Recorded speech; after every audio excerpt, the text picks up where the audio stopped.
Bab 180, dia lebih baik dari aku. Agam sampai di lantai bawah sebuah villa sambil berjalan kaki. Dia melihat lampu di kamar Citra masih menyala. Agam pun menelepon Citra, tapi panggilannya langsung diputuskan. Agam tidak punya pilihan lain. Dia langsung mengetik sebuah pesan. Setelah beberapa detik, jendela di kamar tersebut terbuka sedikit. Tampak Citra yang agak menyembunyikan dirinya di balik tirai. Citra bertanya, "Ada apa?" Agam tertawa kering dan berkata sambil menaruh tangan di saku, "Aku dan Yina Effendi cuma teman biasa. Jangan salah paham." "Aku tahu," kata Citra dengan lembut. "Meskipun kita baru bersama selama setahun, aku sudah sangat mengenalmu. Kamu gak mungkin selingkuh. Tapi pertunangan kita sudah berakhir. Jadi aku harap kamu bisa memulai hidup baru dan mungkin membangun hubungan bersamanya." "Serius?" Agam tertawa sedikit, tapi jelas itu hanya dibuat-buat. Dia mengepalkan tinjunya dengan sangat keras dan kukunya menancap ke telapak tangannya sampai berdarah. "Dia lebih baik dariku," kata Citra dengan lembut. "Oke, baiklah. Semoga kamu juga bahagia." Agam berpaling tanpa keraguan sedikit pun. Citra melihat keluar jendela dan menyaksikan kepergian Agam. Matanya yang indah sudah dipenuhi air mata di bawah sinar rembulan. "Aku minta maaf. Aku benar-benar ingin mengucapkan selamat tinggal padamu. Tapi aku tidak bisa. Aku hanya bisa meninggalkanmu seperti ini. Meskipun sangat menyedihkan, aku tidak ada pilihan lain. Ada pepatah yang mengatakan bahwa tidak setiap perjumpaan akan membuahkan hasil. Tetapi setiap perjumpaan pasti punya tujuan dan makna tersendiri. Setiap orang akan mengalami pertemuan dan perpisahan. Kadang ada orang yang hadir hanya untuk membimbingmu untuk tumbuh dan jadi lebih dewasa. Tapi, betapa baiknya jika semua ini bisa terulang lagi." Agam tiba di lantai dasar hotel. Karena tidak mau mengganggu kultivasi Yina, jadi dia menggunakan teknik gerakannya untuk melompat ke balkon dan duduk di sebuah kursi rotan untuk bermeditasi dan menenangkan emosinya. Jangkrik dan serangga berkicau. Angin malam pun bertiup dengan lembut. Agam membuka matanya dan melihat ke arah sebuah pohon di seberang balkon. Dia tersenyum dingin dan bergumam, "Keluar." Kekuatan besar melonjak keluar dari telapak tangannya, langsung membekukan ruang di depannya. Detik berikutnya, sesosok gelap terbang keluar dari pohon itu. "Tidak!" Pria berpakaian hitam itu terkejut dan segera mengulurkan telapak tangannya untuk menampar Agam. Telapak tangan ini begitu kuat sampai batang baja di balkon tertekuk-tekuk dengan suara keras. Agam tampak acuh tak acuh dan menangkis telapak tangan itu. "Apa?" Pria berpakaian hitam itu sangat terkejut. Dia adalah seniman bela diri di tahap alam bumi. Tapi serangannya bisa ditepis begitu saja oleh Agam. "Aku mengenalimu. Kamu anteknya Fajar. Nama kamu Martin, kan?" Agam merasakan aura pihak lain dan tersenyum dingin. "Kok kamu punya kekuatan seperti itu? Padahal kamu jelas-jelas nggak punya kekuatan spiritual." Martin berteriak dengan suara keras. "Mau tahu? Ayo ke sini dan akan kujelaskan perlahan." Agam tersenyum dan mengulurkan tangan padanya. Martin merasa seperti ada yang meremas seluruh tubuhnya seperti dinding tak terlihat ke segala arah. Ekspresi di wajah Martin penuh dengan ketakutan. Dengan kekuatan besar Agam, dia pasti akan mati kalau sampai jatuh ke tangannya. "Siulan neraka!" Martin bergumam. Pupil matanya fokus pada Agam dan dia melepaskan serangan mentalnya. Bagaikan pedang tajam yang dimasukkan ke dalam lautan spiritual Agam. Agam tidak siap sama sekali dan langsung terkena teknik tersebut. Meski tidak sakit sama sekali, tapi tetap saja membuatnya merasa terganggu. Martin menggunakan sisa kekuatannya untuk menggunakan teknik gerakannya dan melarikan diri dari belenggu. "Mau lari?" Agam mulai menenangkan pikiran dan mengangkat tinjunya untuk membombardir Martin. Martin terkejut dan berbalik untuk melawan dengan sekuat tenaga. Prak! Lengannya patah dan pakaiannya sobek kemana-mana akibat serangan itu. Seteguk darah menyembur keluar dari mulutnya. "Tunggu saja. Cepat atau lambat aku pasti akan membalas seranganmu ini." Martin berteriak dengan kesal. Kemudian dia kabur dan hilang dalam kegelapan. Dia tidak berhenti bergerak. Sesudah 3 atau 4 kilometer, dia pun berhenti di tumpukan jerami di hutan belantara.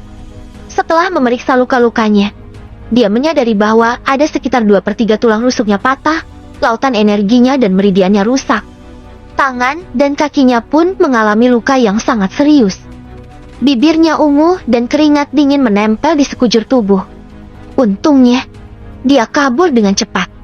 Kalau tidak, nyawanya pasti sudah melayang. Tidak lama kemudian dia mendapatkan panggilan telepon dari Fajar. Orang itu sudah mati?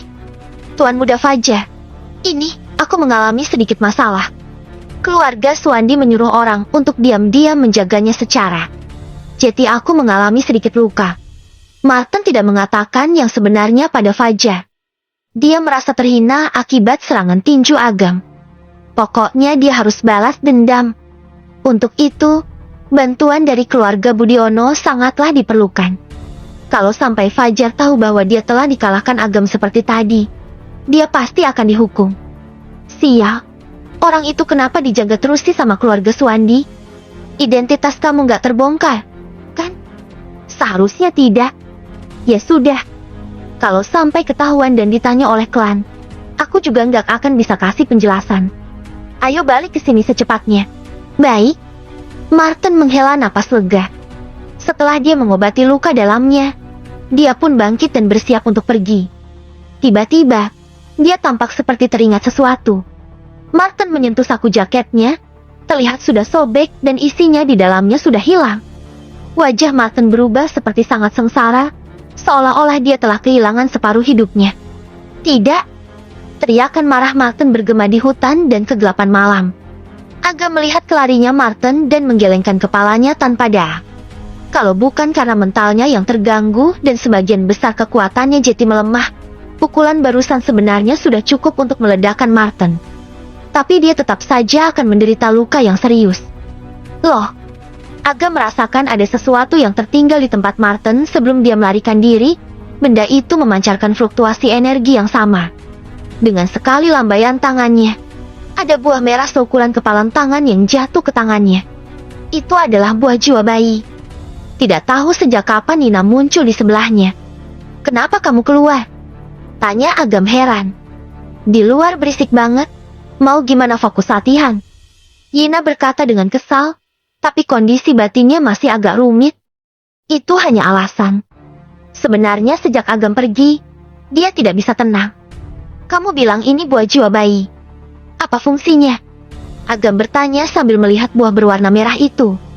Kemudian dia menyadari bahwa permukaan buah itu layu dan warnanya agak gelap. Tampak seperti apel yang sudah mau membusuk.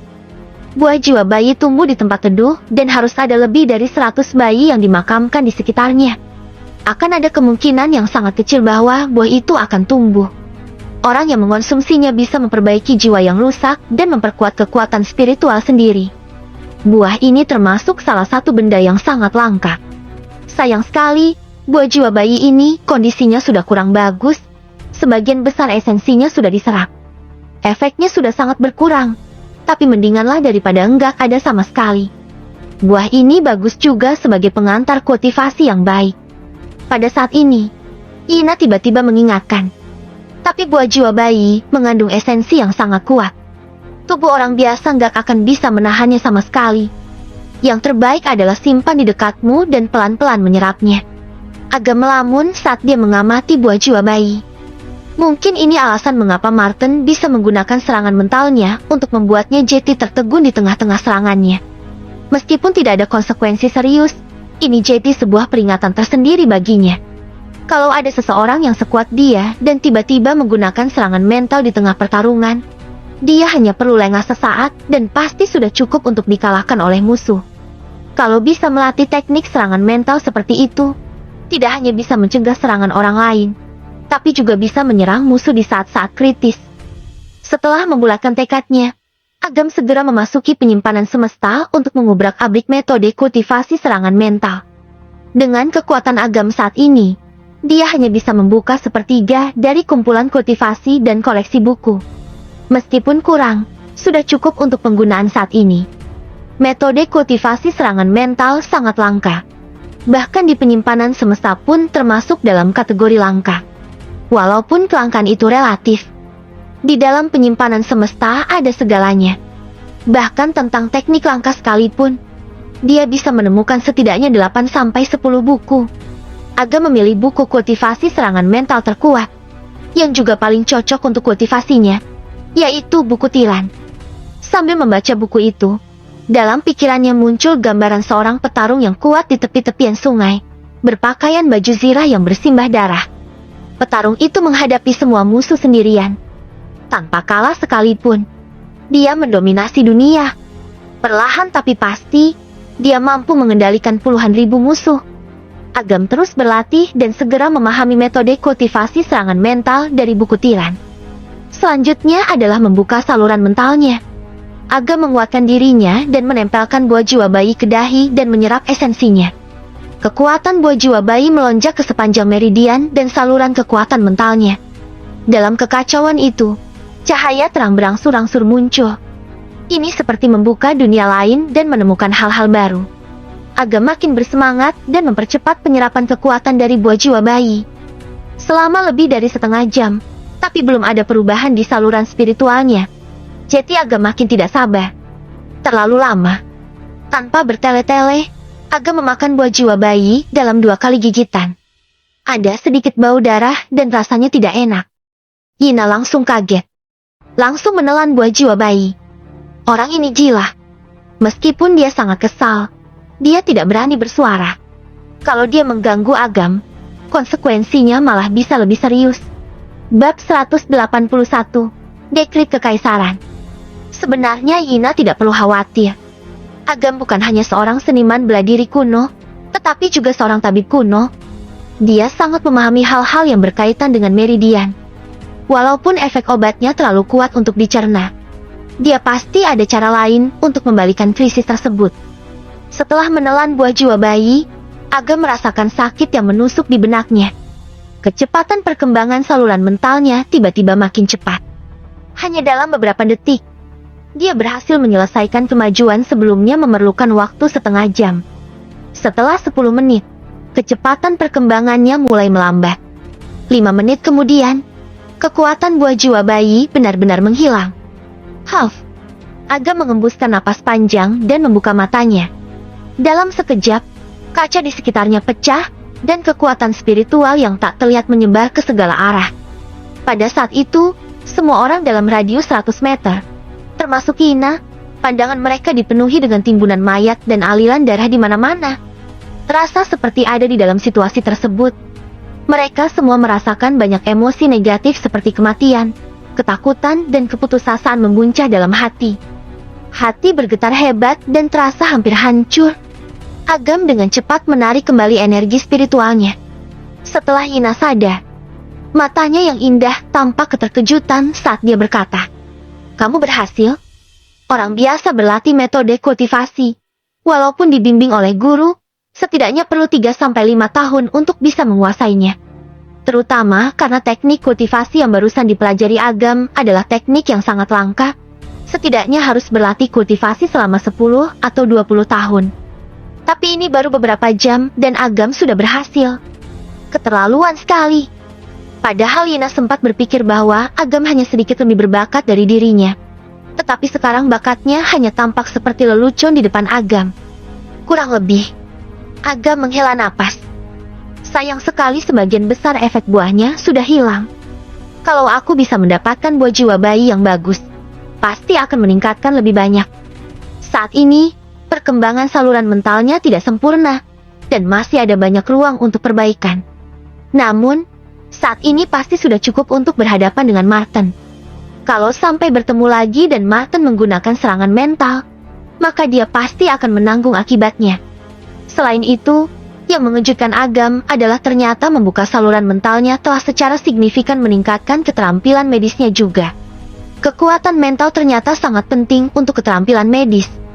Namun, sebagian besar tabib kuno tidak memiliki dukungan teknik kultivasi dan benda langka. Kekuatan mental mereka pun tetap pada tahap moderat. Walaupun mereka cukup beruntung dan mendapatkan beberapa teknik kultivasi atau benda langka, proses kultivasi yang sulit dan panjang akan sangat mengonsumsi waktu untuk dilatih. Agam memang cukup beruntung karena bisa mendapatkan buah jiwa bayi. Tapi sebagian besar kemampuan Agam untuk meningkatkan kekuatan mentalnya adalah berkat penyimpanan semesta. Hal ini tentu saja sangat menghemat budidaya dan eksplorasi yang sangat panjang dan membosankan. Sekarang dia hanya perlu mengevaluasinya dari waktu ke waktu, dan kemudian melahap lebih banyak benda langka. Kekuatan mentalnya pasti dapat ditingkatkan dengan lebih cepat. Melihat ekspresi Agam yang tidak puas, Ina menggertakkan giginya dengan marah. Menjengkelkan sekali. Kalau dia jadi Agam, dia pasti akan melompat-lompat dengan gembira. Orang ini malah masih belum puas. Makin dipikir-pikir, dia makin marah. Ina tiba-tiba melemparkan dirinya ke depan Agam dan menekan sandaran tangan kursi dengan kedua tangannya. Wajah mereka hanya berjarak kurang lebih 3-4 cm. Keduanya sangat dekat dan bisa merasakan hembusan napas satu sama lain. Tercium aroma yang lembut dan Agam tanpa sadar melirik ke bawah, samar-samar melihat lekukan seputih salju melalui kerah yang terbuka. Aliran darahnya terpompa dengan cepat ke seluruh tubuhnya. Jejak pikiran jahat muncul di dalam hati Agam. Tapi dia dengan cepat menekan niat tersebut. "Kamu jahat banget," Ina berkata. Agam kira dia mengatakan itu karena dia tidak sengaja mengintipnya ke arah yang tidak seharusnya. Dia buru-buru mau menjelaskan tapi langsung disela oleh Ina. "Katanya mau ajari aku.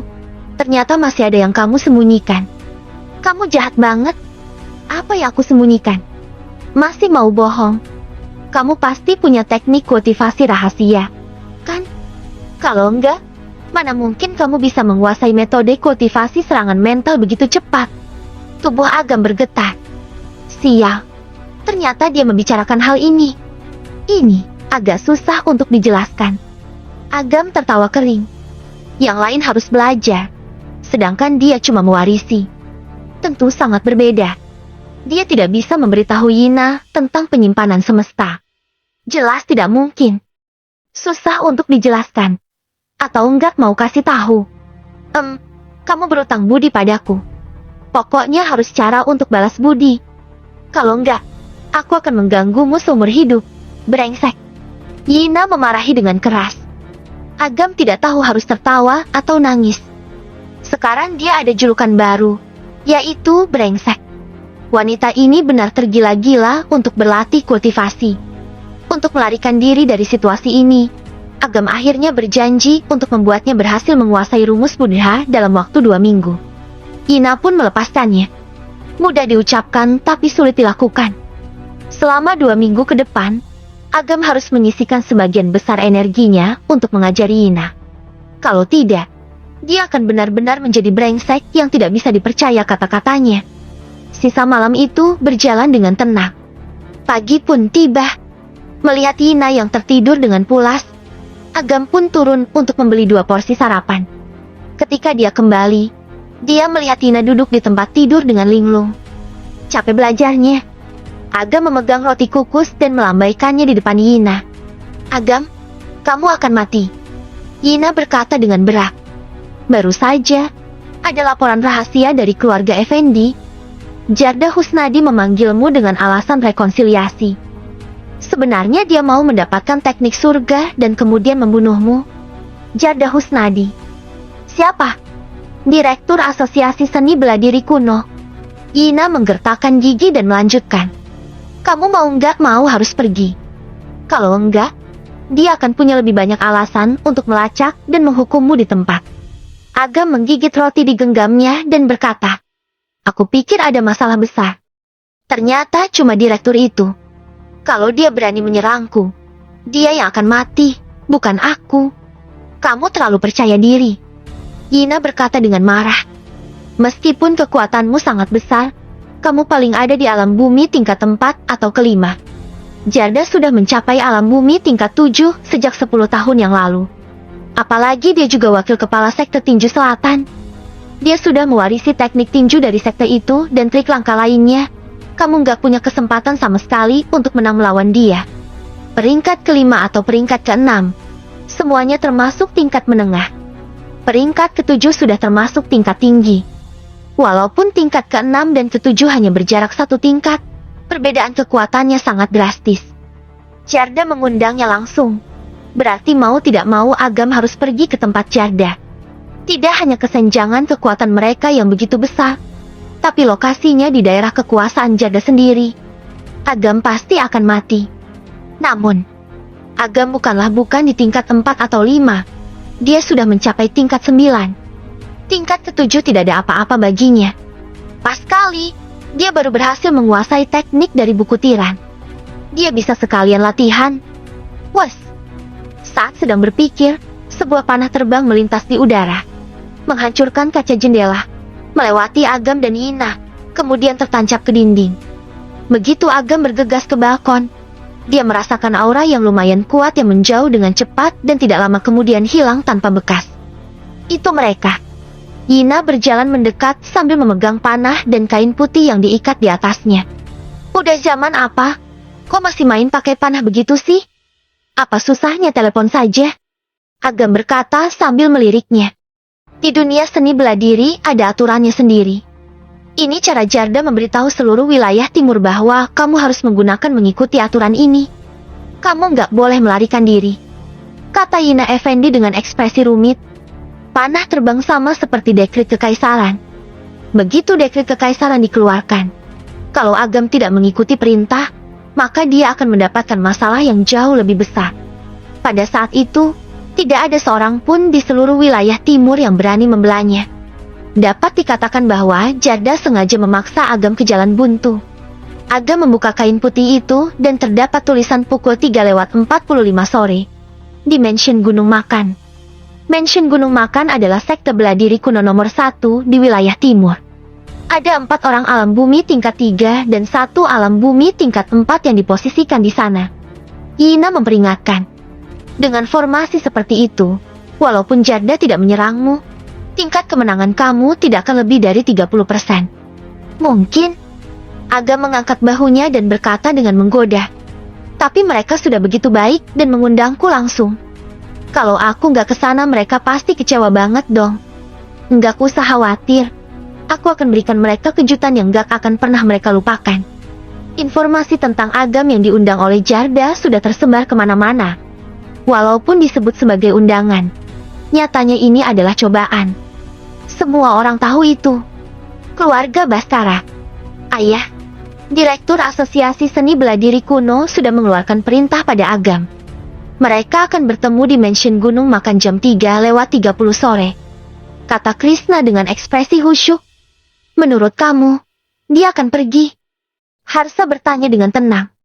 Meskipun Agam sangat kuat, kali ini dia harus menghadapi Asosiasi Bela Diri Kuno Wilayah Timur, dan lokasi yang disepakati adalah di Mansion Gunung Makan. Aku rasa dia nggak akan menjatuhkan dirinya sendiri ke dalam perangkap dan mati begitu saja, kata Krishna dengan tegas. Kamu belum begitu memahami dia. Harsa tersenyum. Wajah Krishna sedikit berubah. Jadi dia bakal pergi. Berdasarkan info internal, dia lagi dalam perjalanan ke Mansion Gunung Makan. Dia gila. Mansion Gunung Makan adalah sekte bela diri kuno nomor 1 di wilayah timur. Kekuatannya mereka berkali-kali lebih besar dari sekte Kerta Hijau. Dia bisa mati. Harsa menggelengkan kepalanya dan berkata, aku juga nggak ngerti cara pikir Agam. Tapi kalau dia berani pergi, pasti dia juga punya rencana. Krishna, bersiaplah dan ikut aku ke Mansion Gunung Makan. Kita juga pergi? Tanya Krishna. Jarda sebagai presiden Asosiasi Bela Diri Kuno Wilayah Timur saja sudah memutuskan untuk maju dan memimpin. Kalau mereka pergi, berarti menunjukkan bahwa mereka berada di pihak Agam. Nama keluarga Baskara akan dipertaruhkan. Si Tuan Norman berani pergi. Kenapa aku tidak berani pergi? Setelah sedikit jeda, Harsa bercanda. Bukankah kamu ingin menjadikannya menantumu? Kalau kali ini kamu nggak ikut, nggak akan ada kesempatan lagi di masa depan. Krishna terkejut, tapi mengerti maksud ayahnya. Itu adalah taruhan. Kalau taruhannya dimenangkan, maka keluarga Baskara juga tidak perlu khawatir lagi. Kalau kalah, maka keluarga Baskara akan hancur. Probabilitas menang sangat kecil, tetapi mereka harus bertaruh. Bila mereka diam saja, cepat atau lambat pasti akan mati. Bagaimanapun juga, mereka sudah terlibat banyak dengan Agam.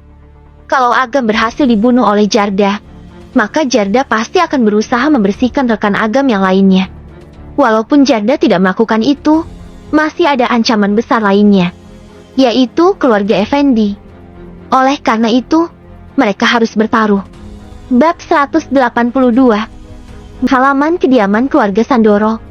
Jamal Sandoro mondar-mandir di luar rumah kayu. Dia tampak cemas dan berkeringat dingin. Tuan muda, Pak Herman sudah terbiasa berlatih kaligrafi selama 2 jam setiap hari. Dia sudah mempertahankan kebiasaannya selama lebih dari 40 tahun. Mendingan kamu duduk dan beristirahat sebentar sampai Pak Herman keluar. Kepala pelayan membuat secangkir teh hangat dan menyerahkannya padanya. Hei, aku mana bisa duduk diam? Lagi ada kejadian sebesar. Jamal tertawa getir, mengambil teh tersebut dan meneguknya sampai habis. Prak! Seorang pria berusia 90 tahun yang mengenakan jubah indah berjalan keluar. Dia adalah ayah Jamal, Herman Sandoro, pemimpin grup investasi abadi. Ayah!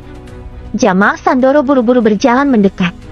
Kamu berisik sekali di luar, sampai aku nggak bisa berlatih kaligrafi dengan tenang, kata Herman dengan tidak senang. Ayah, ini mendesak. Kamu nggak perlu bilang apa-apa, aku udah tahu semuanya. Herman duduk di kursi dan berkata dengan ringan. Intinya cuma satu, jangan pergi. Wajah Jamal berubah drastis. Ayah, Agam sudah begitu baik ke keluarga kita. Kalau kita nggak pergi, kan? Kenapa? Kamu masih mau membalas budi? Herman mencibir. Kalian baru saling kenal sebulan, belum akrab satu sama lain, bukan teman dekat. Menurut kamu mendingan bertentangan dengan asosiasi bela diri kuno cuma untuk balas budi? Enggak. Tapi kalau orang itu adalah Agam, walaupun harus mengorbankan grup investasi abadi, aku juga rela. Jamal berkata dengan tegas. Tidak ada gunanya membicarakan ini. Kalau kamu merasa bersalah, beri saja lebih banyak kompensasi finansial dan kemudian putuskan semua hubungan dengannya, kata Herman dengan ringan sambil minum teh. Memutuskan hubungan. Oke, ini ayah yang bilang ya. Jamal tertawa marah. Dia berbalik dan menarik Sarah. Ayo sayang, kita pergi aborsi. Tefek FT. Teh yang baru saja diminum Herman langsung disembur olehnya. Nah, kamu barusan bilang apa? Herman segera kehilangan ketenangannya, menatap perut Sarah dan berkata, kamu punya anak. Kemarin Sarah baru tahu bahwa dia hamil.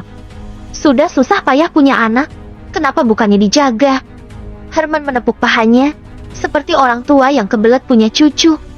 Anak ini ada berkat bantuan Agam. Kalau bukan karena dia, aku dan Sarah pasti masih menderita penyakit kronis. Karena mau memutuskan hubungan dengannya, berarti kita nggak bisa pertahankan anak ini. Jamal Sandoro berkata ringan. Sarah menambahkan, ayah, Sekar suka sekali pada Agam. Kalau sampai Sekar tahu bahwa ayahlah yang tidak menolong kakaknya, aku rasa dia akan sangat membenci ayah. Mendengar ini, Herman langsung layu. Kepala pelayan berdiri di samping dengan senyum di wajahnya. Sebagai pebisnis di wilayah timur, Herman dapat melawan berbagai tantangan. Dia bahkan tidak takut dalam menghadapi 4 keluarga bergengsi. Namun, satu-satunya kelemahannya adalah Sekar. Begitu aku bayangi cucu perempuan aku yang berharga mengabaikan aku, hidup juga percuma. Herman menghela napas dan berkata dengan ekspresi melankolis. Jamal dan Sarah saling melirik dan tersenyum. Ayah, Jeti, silakan. Katakan kalau ada masalah langsung hubungi aku. Nanti aku coba cari bantuan lewat koneksiku. Herman melambaikan tangannya. Anda tidak takut lagi dengan asosiasi bela diri kuno? Takut? Demi cucuku, apapun bakal aku lawan. Herman mendengus dingin. Dalam sekejap seluruh orang di sana langsung bersemangat. Meskipun grup investasi abadi tidak bisa dibandingkan dengan 4 keluarga bergengsi ataupun asosiasi seni bela diri kuno, Herman punya koneksi di ibu kota kekaisaran. Kalau ada yang mau menyerangnya, pasti akan menderita banyak kerugian. Gedung Grup 5 Danau. Ketua, Jarda Husnadi sudah meluncurkan dekret kekaisaran pada Agam. Kita harus ngapain? Tanya seorang wanita berusia 40-an. Dia mengenakan gaun hitam panjang dan memiliki tubuh yang montok. Walaupun sudah agak tua, dia tetap terlihat indah dan menawan. Dia adalah kader ketiga sekaligus ahli strategi Daniel yang bernama Vitar Basuki, dikenal sebagai Phoenix Hitam. Jangan bantu! Agam sudah membunuh begitu banyak orang dan kali ini memprovokasi organisasi sebesar itu. Kenapa harus kita yang bantu dia selesaikan masalah ini? Ketua, aku rasa sudah nggak perlu dijelasi lagi seberapa besarnya asosiasi seni bela diri kuno. Apalagi Jardah Husnadi masih wakil kepala sekte tinju selatan. Kalau kita menyinggung mereka, masa depan grup 5 Danau pasti akan sangat sengsara sekali. Para petinggi gelisah karena takut ternodai dengan sedikit masalah. Wahyu memukul meja dan berkata, "Kita harus bantu. Kalau enggak, bukankah berarti kita tidak tahu terima kasih dan balas budi?" Ketua, aku sudah mengenal Pak Agam agak lama. Jeti sudah lumayan mengenalnya dengan sangat baik. Kalau kali ini kita nggak bantu, kita akan kehilangan sekutunya yang kuat. Pastinya bakal jadi kerugian besar untuk grup 5 Danau. Pak Wahyu, aku akui bahwa Agam punya beberapa keterampilan, tetapi bagaimanapun juga, dia cuma satu orang. Kalau kita membantunya, berarti kita harus menghadapi asosiasi seni bela diri kuno. Tolong berpikir lebih jernih. Seorang senior mencibir. Daniel berbalik untuk memainkan manik-manik Buddha di tangannya. Dia menatap Vitar Basuki dan berkata, "Bagaimana menurutmu? Aku belum pernah bertemu langsung dengan Agam. Tapi setelah mendengarkan beberapa cerita tentangnya, aku rasa pemuda ini lumayan juga. Setidaknya dia setia dan jujur. Menurutku nggak masalah kalau mau bantu dia." Phoenix Hitam, jangan-jangan kamu tertarik dengan pemuda itu, makanya mau bantu ya? Kata seorang senior dengan sarkastik. Hehe, dia memang tampan. Kalau aku masih muda, aku pasti akan mengejarnya. Vitar Basuki tidak kesal. Dia malah meladeninya dengan candaan. Agam adalah menantu matri lokal dari keluarga Pambudi selama setahun. Dia sangat menyayangi istrinya. Bahkan di saat keluarga Pambudi melakukan hal-hal tercela padanya, dia tetap tidak menghancurkan keluarga Pambudi demi menjaga perasaan istrinya. Pria seperti itu tidak mudah ditemukan. Selain itu, ada satu hal yang pasti akan membuat kalian sangat tertarik. Sekarang, keluarga Baskara dan keluarga Haris di kota Primadona sudah berangkat. Bahkan Jamal Sandoro dari grup investasi abadi juga sudah bergegas. Jamal Sandoro juga pergi. Si tua Herman itu mengizinkannya pergi. Semua orang terkejut. Bahkan Daniel pun terkejut. Kekuatan Herman tidak hanya tercermin dalam kekuasaannya, tetapi juga dalam koneksinya. Pada tahun 1940-an, dia sudah menjadi seorang Taipan. Setelah mengalami berbagai peristiwa besar dalam sejarah, tidak ada teman-temannya yang merupakan orang biasa. Kalau sampai dia menggunakan koneksinya, Asosiasi Seni Bela Diri Kuno Wilayah Timur pun harus menghormatinya. Herman adalah orang yang selalu hati-hati dan mengutamakan keuntungan. Dia sudah mengizinkan Jamal Sandoro untuk pergi, berarti dia juga punya pertimbangan sendiri. Kata Vitar dengan tenang. Herman punya seorang putra di usia tuanya, dan akhirnya punya seorang cucu perempuan. Dia sangat menyayangi cucunya. Apa mungkin dia tertipu dan menyetujuinya? Aku rasa faktor itu juga memungkinkan. Tapi tidak menutup kemungkinan bahwa Herman gak punya rencana lain. Bagaimanapun, kekuatan dan potensi Agam sudah sangat jelas bagi semua. Dia sudah membuat pilihan ini. Jelas bukan hanya demi kasih sayangnya terhadap keluarga. Semua orang tercengang. Memang benar. Herman sangat mementingkan ikatan keluarga. Tetapi dia tidak akan membiarkan grup investasi abadi sampai runtuh hanya untuk alasan itu saja. Vitar menyusun strategi dan berkata kepada Daniel. Ketua, bukankah kamu selalu ingin bunuh Gilang dan beberapa raja bawah tanah lainnya supaya bisa mendominasi dunia bawah tanah wilayah timur? Ini mungkin kesempatan kita. Asal kita bantu Agam, aku yakin gak sampai 3 tahun lagi, Ketua sudah bisa mewujudkan ambisi itu. Wahyu buru-buru menggema. Yang dikatakan Phoenix Hitam sangat masuk akal. Selain itu, penyakit Ketua masih membutuhkan bantuan Pak Agam. Mata Daniel berkedip, dan dia terpaksa menggenggam manik Buddha dengan erat dan berkata, "Berikan perintah pada yang lain dan bersiaplah untuk bergegas ke mansion Gunung Makan." Hehe. Aku paling suka suasana seperti ini. Walaupun aku tidak dapat membantu apapun, aku akan menjungkir balikan mansion Gunung Makan. Keluarga Suandi. Ketua, informasinya telah diverifikasi. Agam sudah dalam perjalanan ke mansion Gunung Makan. Kata Katu dan Nuar di hadapan lelaki tua itu. Heru Suandi berkata dengan tatapan serius. Sebelum terlambat, berangkatlah. Tapi perintah kepala klan belum turun. Kalau ada masalah, aku yang tanggung. Heru berkata dengan nada dingin. Kalau tunggu orang-orang tua busuk itu membuat keputusan, enggak tahu sampai kapan. Selain itu, Nona juga perlu diselamatkan oleh Agam. Enggak bisa ditunda lagi. Di suatu arena seni bela diri, puluhan pria bertelanjang dada dengan celana kamuflase bertarung di arena bela diri. Arena tersebut dipenuhi dengan aura maskulin yang mengesankan. Mereka semua adalah kumpulan petarung terbaik. Ketua, ada agen rahasia yang melapor. Jarda Husnadi, Direktur Asosiasi Seni Bela Diri Kuno Wilayah Timur, meluncurkan dekret kekaisaran. Aku khawatir sesuatu yang besar akan terjadi. Para petinggi memerintahkan kami untuk memperhatikan dengan saksama untuk mencegah masalah ini menjadi besar dan memengaruhi warga sipil. Seorang bawahan datang ke Raul Nurhadian dan memberi hormat.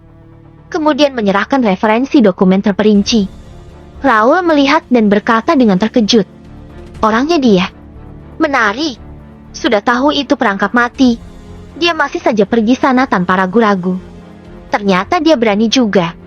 Aku jadi mulai sedikit mengaguminya. Ketua, Jeti maksudnya. Kerahkan tim 1 dan tim 2, bergegas ke mansion Gunung Makan. Kalau sudah melibatkan nyawa manusia, segera hentikan mereka. Baik. Raul menatap dokumen itu dan berkata pada dirinya sendiri. Agam, sebagai seorang pria, aku menghormatimu. Tapi aku nggak akan membiarkanmu mati sebelum kita bisa bertarung dan menentukan pemenangnya. Lagi pula, aku ingin mengalahkanmu di depan Yesi. Hehe. Informasi bahwa Ketua Asosiasi Seniman Bela Diri Wilayah Timur dan Wakil Kepala Sekte Tinju Selatan, Jarda, mengeluarkan surat panah terbang, dengan cepat menyebar ke seluruh wilayah timur. Seluruh grup dan organisasi di wilayah timur langsung heboh. Terlepas dari identitasnya, kekuatan Jarda hampir tak terkalahkan di seluruh wilayah timur. Terutama karena dia punya teknik tinju selatan asli. Katanya dia bisa membelah gunung dan membuka jalan, memecahkan emas dan membelah batu. Tinjunya bisa menggambar dan menghancurkan bentuk apapun. Setelah dia pensiun selama beberapa dekade, tinju 5 bentuknya sudah berkembang jadi lebih sempurna. Hampir tidak ada yang bisa mengalahkannya di seluruh wilayah timur. Masalah kali ini menarik banyak orang dan organisasi yang datang. Namun, sebenarnya jauh lebih banyak kekuatan yang tidak pergi. Alasannya sederhana, tidak akan menarik. Siapapun yang diundang oleh Jarda kali ini, pasti tidak akan selamat. Bahkan sebelum mereka bergegas ke sana, orangnya sudah keburu mati dibunuh. Ini adalah pertarungan yang tidak masuk akal. Bab 183, Yama, Kota Primadona. Mansion Gunung Makan. Di Mansion Gunung Makan terdapat 4 ahli alam bumi.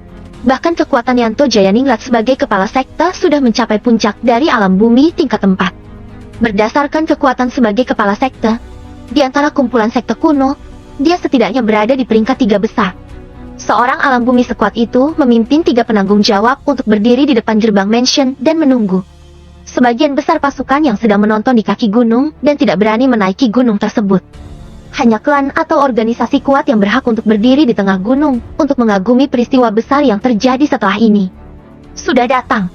Yanto menatap ke satu sisi gunung. Hutan di gunung langsung penuh dengan pergerakan. Burung-burung dan hewan-hewan kecil melarikan diri dengan panik.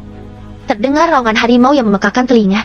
Kemudian tampak seorang lelaki tua berusia 50-an yang berdiri di atas punggung harimau, berlari menuju puncak gunung dengan cara yang mengesankan. Napas lelaki tua itu menekan. Tubuhnya tinggi dan lurus, tidak terlihat ada tanda menua sedikit pun. Orang macam apa yang benar-benar menunggangi harimau? Semua orang sangat ngeri. Begitu melihat dengan saksama, mereka makin terkejut. Harimau itu agak sedikit menghilang. Begitu teringat legenda tentang Jarda Husnadi, mereka semua langsung panik. Harimau ini dibuat dengan kekuatan spiritual asal. Sudah lama beredar kabar bahwa tinju 5 bentuk Jarda bisa memadatkan roh binatang. Tetapi tidak ada yang menyangka bisa dikendarainya seperti itu. Orang awam menonton adegan penuh hiruk-pikuk, sementara para profesional menonton sambil mengamati. Keterampilan yang barusan dipertunjukkan Jarda memerlukan dukungan kekuatan spiritual asal yang sangat kuat dan terampil. Kalau tidak, maka hampir tidak akan bisa direalisasikan sama sekali. Jelas, setelah 30 tahunan, tinju 5 bentuk jaga telah mencapai puncaknya. Selamat datang, Guru. Yanto Jayaningrat memimpin dan berlutut dengan satu lutut. 3 penanggung jawab di belakangnya, serta ratusan murid di belakang mereka, berlutut pada saat bersamaan. Selamat datang, Guru Agung. Sungguh penampilan yang sangat mengintimidasi. Semua organisasi dan kumpulan lain di kaki dan di lereng gunung gemetar ketakutan. Ini adalah kekuatan dari Mansion Gunung Makan. Inilah prestais Jarda Husnadi. Pada saat ini, semua orang yang hadir langsung terdiam dan hening sejenak untuk Agam yang akan datang.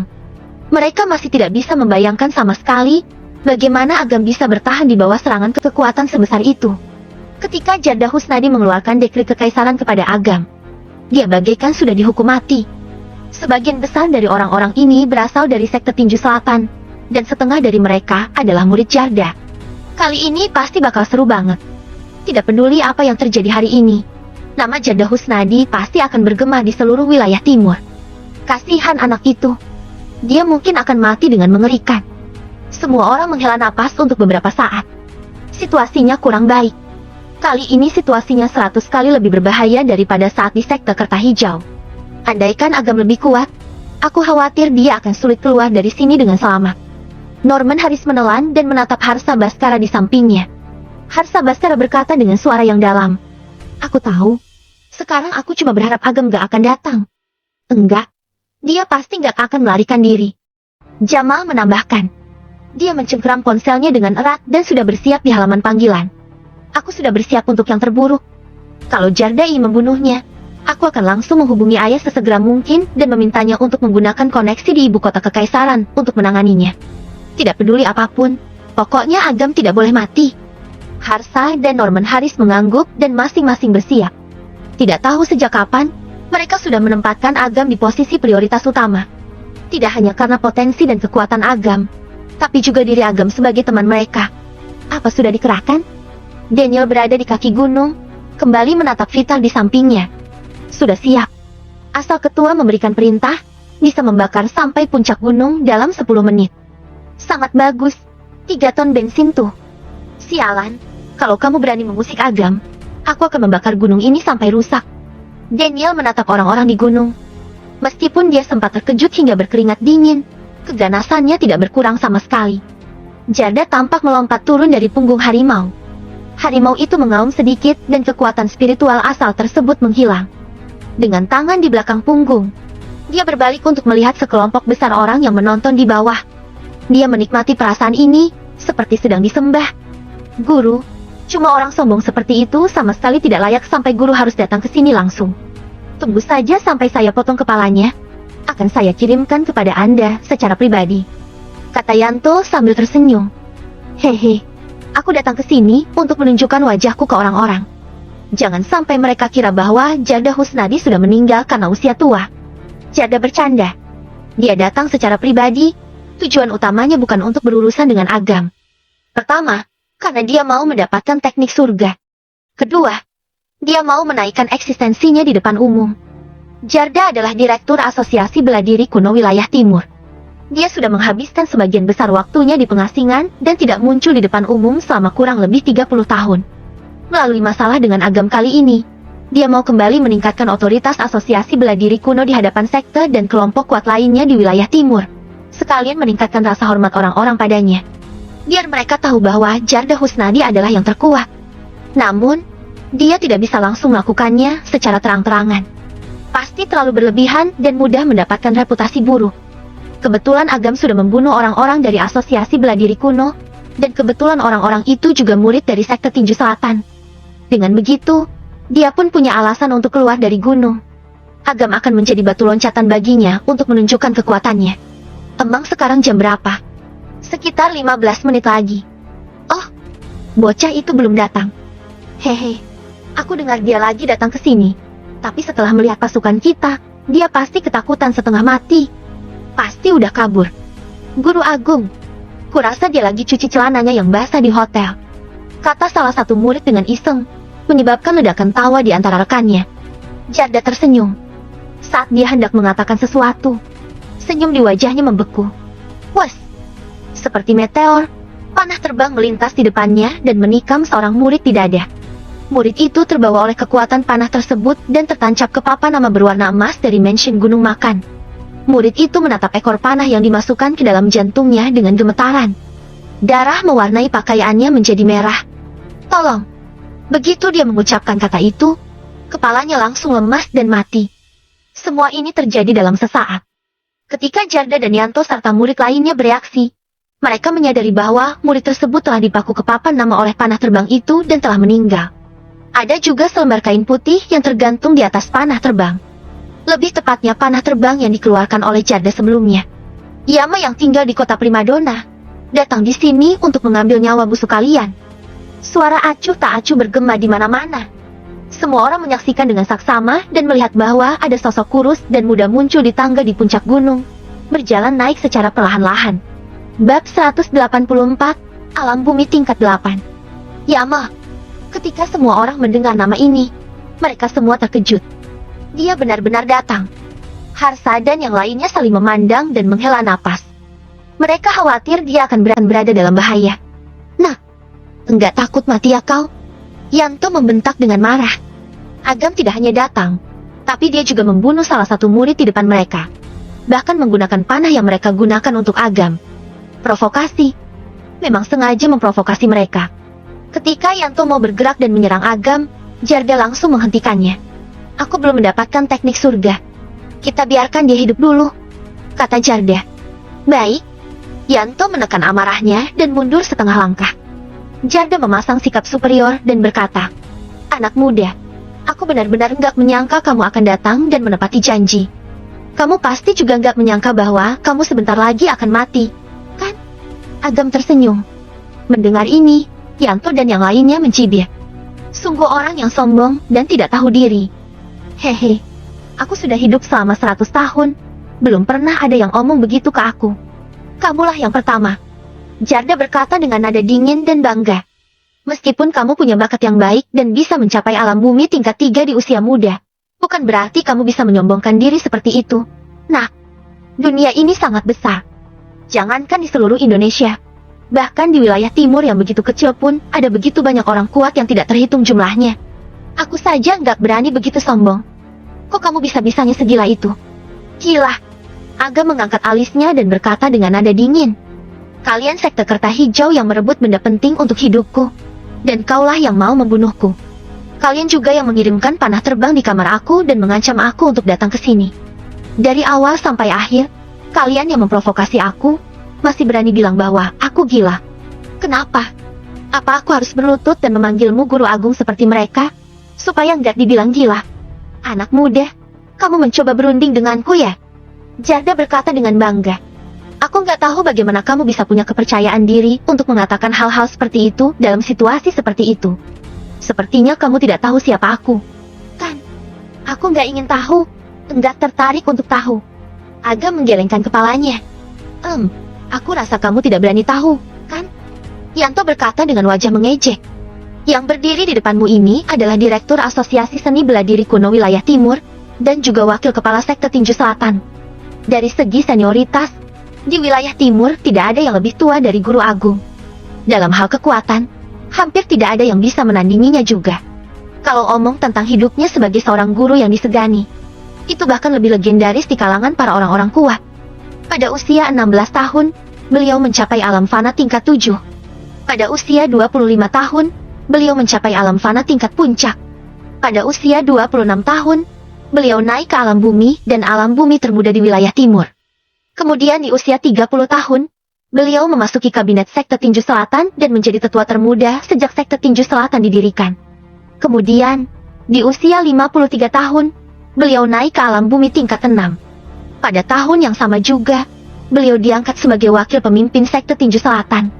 Setelah itu, guru hanya menggunakan 12 tahun saja untuk maju dari alam bumi tingkat 6 ke tingkat ke-7. Menjadi salah satu ahli terkuat di wilayah timur. Di seluruh wilayah timur, orang-orang yang kekuatannya sudah mencapai alam bumi tingkat 7 bisa dihitung dengan satu tangan. Untuk masalah keahlian bela diri, teknik tinju 5 bentuk beliau sudah berada di puncak. Bisa disebut sebagai ahli nomor 1 di wilayah timur. Kalau guru mau menghancurkanmu, Pakai satu jari saja sudah cukup. Melihat Agam yang tanpa ekspresi apapun, Yanto dan yang lainnya mengira dia ketakutan. Mereka pun menertawainya. Akhirnya takut. Sudah terlambat. Yanto menggunakan energi spiritualnya untuk menyebarkan suaranya sampai jauh. Semua orang yang ada di kawasan mereka pasti mendengar kata-kata itu. Mereka semua terkejut dan kagum pada Jarda. Kehidupan guru besar Jarda Husnadi benar-benar legendaris sekali. Dia sudah mencapai alam bumi tingkat 7 di usia 70 tahunan.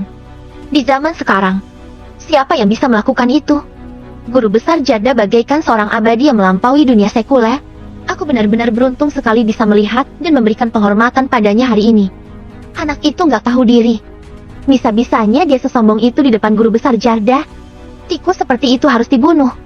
Meskipun mereka mengagumi keberanian Agam untuk menepati janji, tetap agak kesal dengan sikap Agam yang tidak menghormati Jarda. Itu semua salahnya. Baru masuk di tahap awal alam bumi, kok berani memprovokasi ahli alam bumi tingkat 7? Cari gara-gara saja. Jarda Husnadi menyapu pandangannya dan menyaksikan orang-orang sekuler yang kagum dan menyembahnya. Terbersit perasaan merendahkan di hatinya. Sekelompok manusia tidak berguna. Dibandingkan dengan mereka, aku adalah dewa. Jarda merasa sudah waktunya untuk merilis kabar yang lebih besar untuk menciptakan efek jera yang lebih kuat. Dia melihat ke arah Yanto dan mengoreksi. Aku lupa kasih tahu.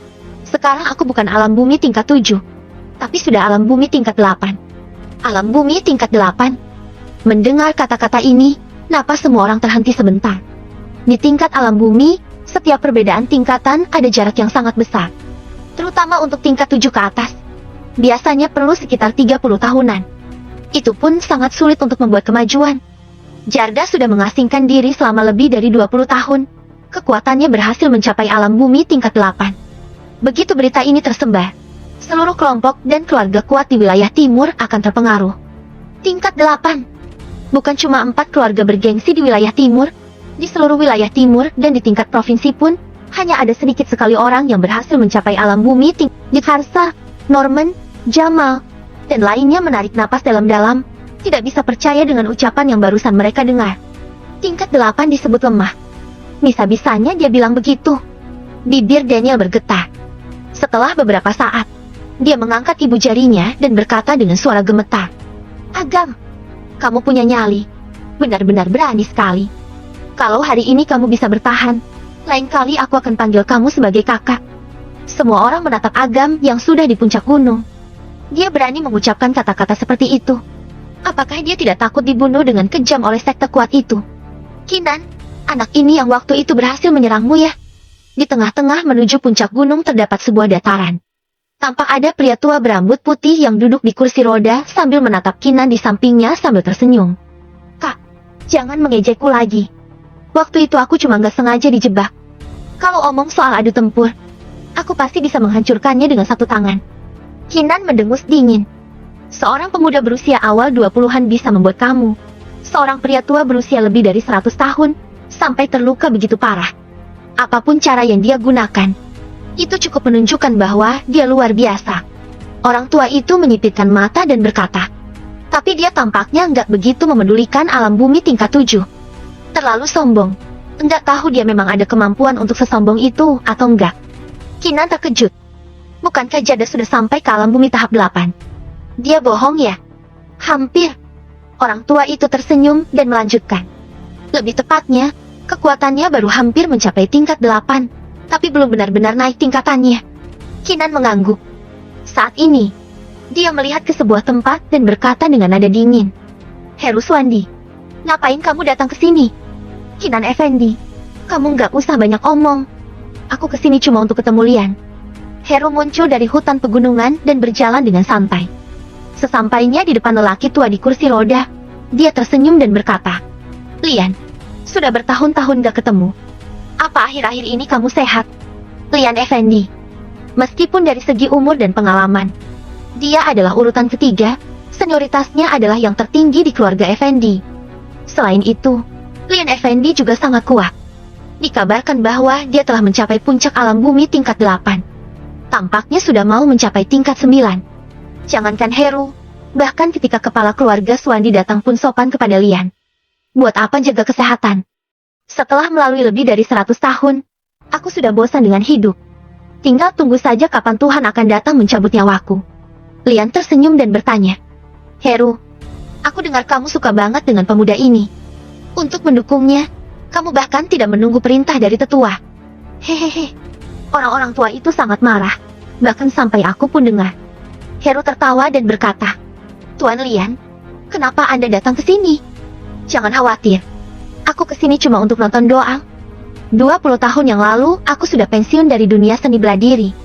Aku gak akan melakukan apapun kecuali bersangkutan dengan hidup dan matinya keluarga Effendi. Heru pun merasa lega. Lian Effendi benar-benar sangat kuat. Kalau sampai dia campur tangan dengan urusan ini, maka Heru tidak akan berdaya. Heru, kamu kira kalau keluarga Effendi gak ikut campur, anak ini bakal selamat?